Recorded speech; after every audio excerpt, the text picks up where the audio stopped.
Hello and welcome to the Album Man. Merry Christmas to everyone who celebrates Christmas and everyone who doesn't. Well, Merry 24th of December and 25th December, really.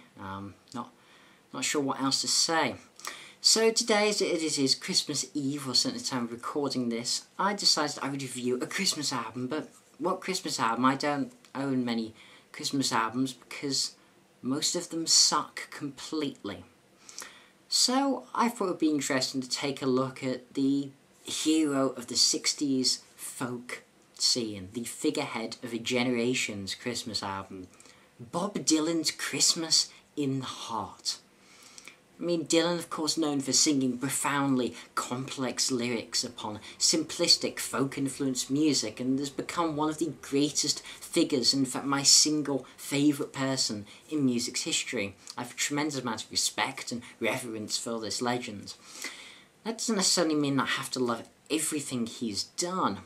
But certainly one of Dylan's enduring traits is the element of surprise when he came out with Self-Portrait in 1970, an album of half-arsed covers. Or, well, when in 2010 he came out with Christmas in the Heart. I mean, the Christmas albums often come to symbolise in music desperation and a low point in an artist's career. But the albums before this album and after it were superb. You had Together Through Life, his first charting album in years. After this, 2 years later, you had Tempest, which was, I would argue, the best album of his sort of revival since Time Out of Mind, of his sort of new, I don't know, sort of late era peak, I suppose. Both were mesmerising listens. What about this? A Christmas album stuck in the middle. Surely if anyone's going to pull it off, though, Dylan can, but then again, Dylan has not been immune to crap in the past. It truly is a surreal experience to hear the man you look up to for standing against the system with rebellious, intelligent lyrics sing about the consumerist festive Christmas.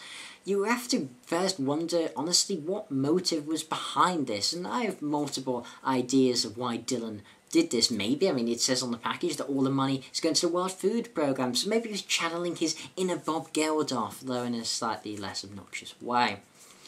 And just raising some money for a good cause. Maybe he wanted to just get away from the reverence people were bestowing upon his work and his lyrics. There's so much study that goes into particularly his 60s output. Maybe he just felt like doing the silliest thing possible. Or perhaps after his Christian conversion, which was a while ago, obviously, but perhaps he just wanted to do it because he likes Christmas. Who the heck knows? But on paper, this sounds beyond terrible. Bargain bin dreg, and almost the equivalent to listening to a Scott Weiland record. But it actually isn't all that bad. Honestly, I find the album strangely endearing. The warm, fuzzy, Christmassy glow it emanates with its stark simplicity, the gravelly growls and snarls of Dylan's voice singing Winter Wonderland is a strangely enjoyable experience. I mean, female backing singers provide this odd juxtaposition between Dylan's voice and theirs, but there's something oddly Christmassy about the casual, non-serious way in which he goes about it. I mean, it could be that, compared to other Christmas albums, it just seems so unkempt, rough around the edges, and maybe that could even be interpreted as possibly a rebellion itself against the corporate mass machine of Christmas songs, the X Factor Christmas songs, things like Michael Bublé or whatever. And instead of Christmas songs, their flawless harmonies and squeaky clean production, we have an old man growling, "Here comes Santa Claus." And in that, maybe showing a deep meaning of the rougher aspect of Christmas. So that, I mean, maybe rough is the wrong word, but just that, well, Christmas is a fun, joyous time of the year that maybe it never quite runs completely smoothly. There's always jagged edges, and I find the edges of this album what makes it an interesting listen.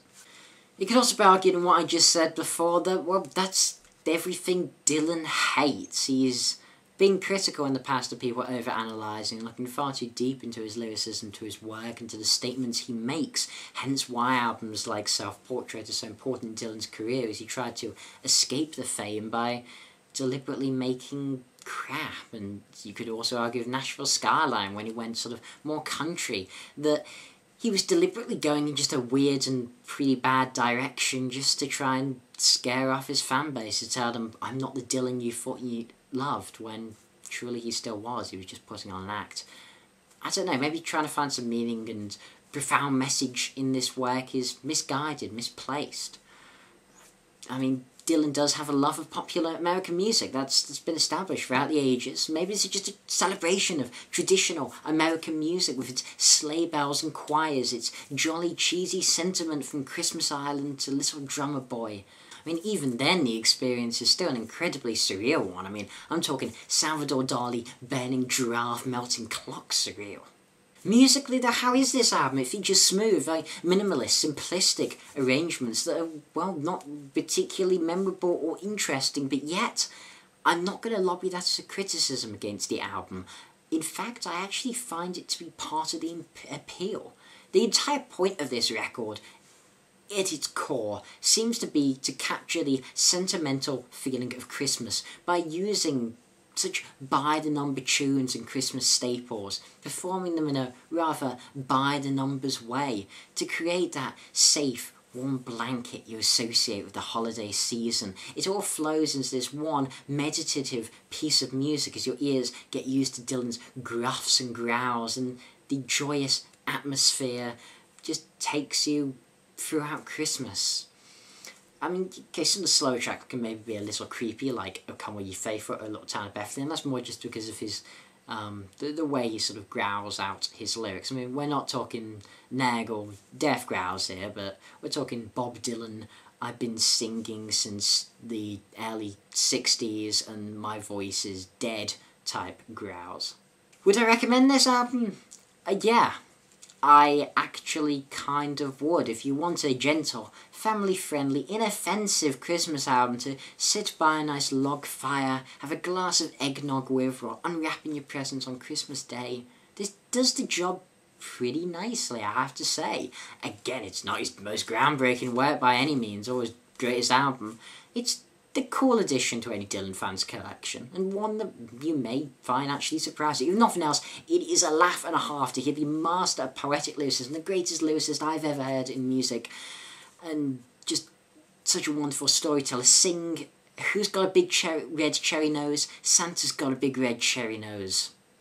It's a 7 out of 10, an endearing album and surprising success from music's most prolific artist. This has been TheAIbumMan. Thanks for watching, comment, subscribe. I hope you have a lovely Christmas, a lovely few days, or whatever. And yeah, long live rock and roll and Dylan doing Christmas stuff, I suppose.